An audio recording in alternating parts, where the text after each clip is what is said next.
What if you weren't meant to carry all your mistakes and missteps around like a backpack full of shame and guilt? What if the whole point was for those things to be brought to the light so that you no longer had to define yourself by those things and you could actually refine yourself through those things? What happens is we go through life and we don't always show up how we want to show up. We're always simply doing the best we can with the information that we have available to us, the resources that we have available to us. We're doing the best that we can, the best that we understand how to do. And we slip up, we fall, because all throughout life, we're getting more and more understanding about how things work. But what happens is something happens that we don't love about ourselves, or maybe we don't love about the situation.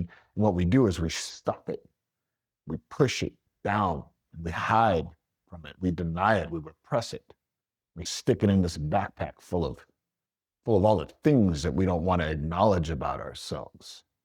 And then we go on through life, and then we're going through life, and then boom, it happens again. Ah, beat yourself up, beat yourself up. Boom, it happens again. Beat yourself up, beat yourself up. Boom, it just keeps happening. It just keeps happening. It's almost like it's on replay. It shows itself in different ways, in different contexts of our life, but it's the same thing that keeps happening. What if we could take these things out of the backpack of shadow, of shame and guilt and regret, and we can pull them out and study them and get really familiar with all of the ingredients as to how we actually want to move forward?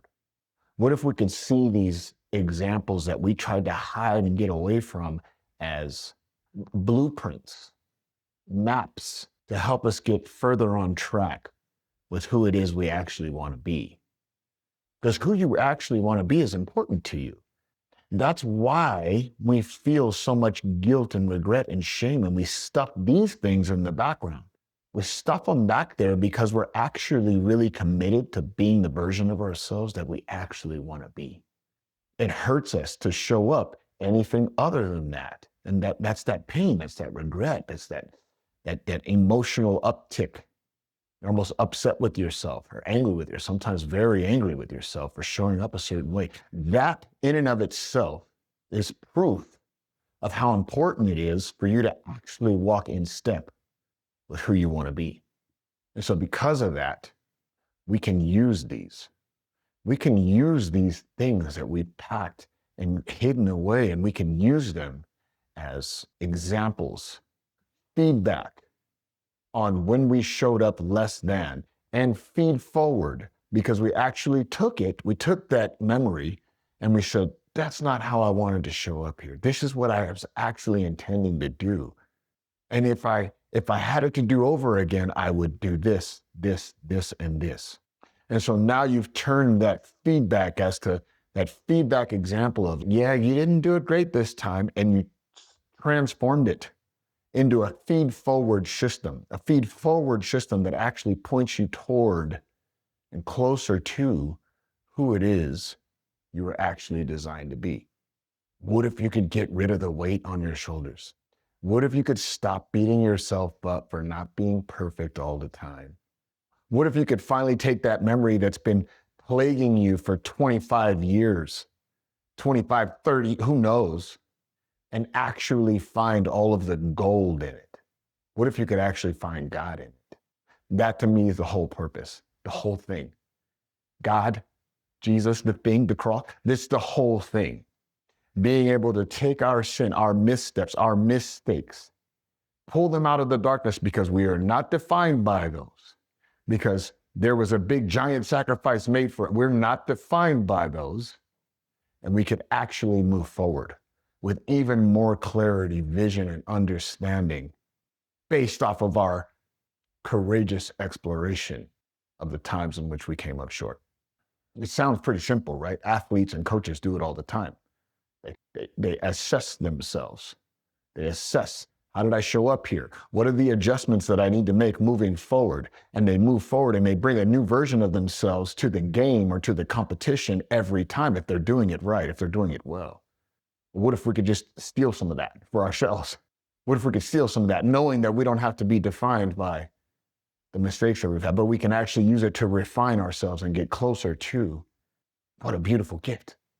It sounds so simple, but if you zoom out on it and you look at the big picture of what that means you don't have to be afraid anymore.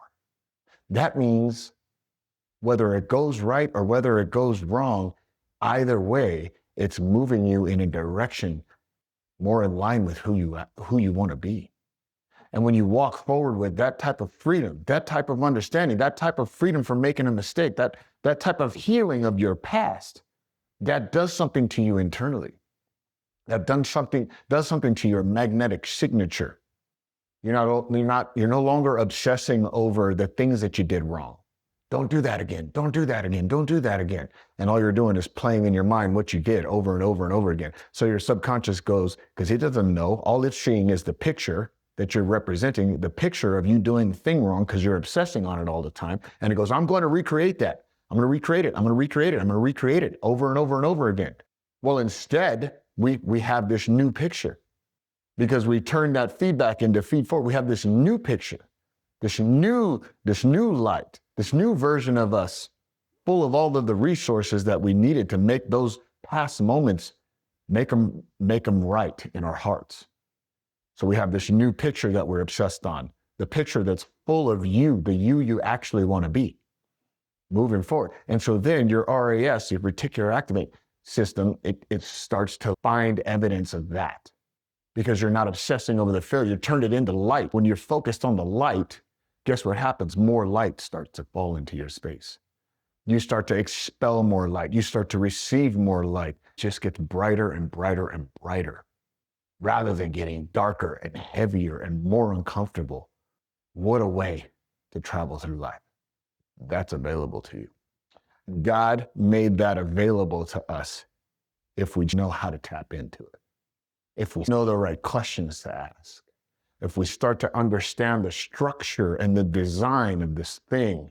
That type of freedom that I spoke about today is available to you, and it is freeing.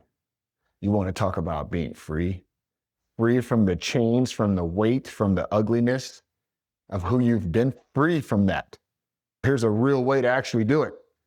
Here's a real way to pair understanding this thing, understanding your mind, and pair it with that prayer, with that desperate pleading to God that says, hey, take this from me. Now you can come up alongside. You can come up alongside and help him take it from yourself because he already gave you everything you need inside to heal. It's already in there. It's already yours. We got to figure out how to use it. If you have any questions, and I'd hope that you do. I really hope that you do. I hope that this sparks all of the questions. Please let me have them. Send them my way. I'd love to get into it with you. I'd love to get into this exchange with you. Thanks for listening, guys.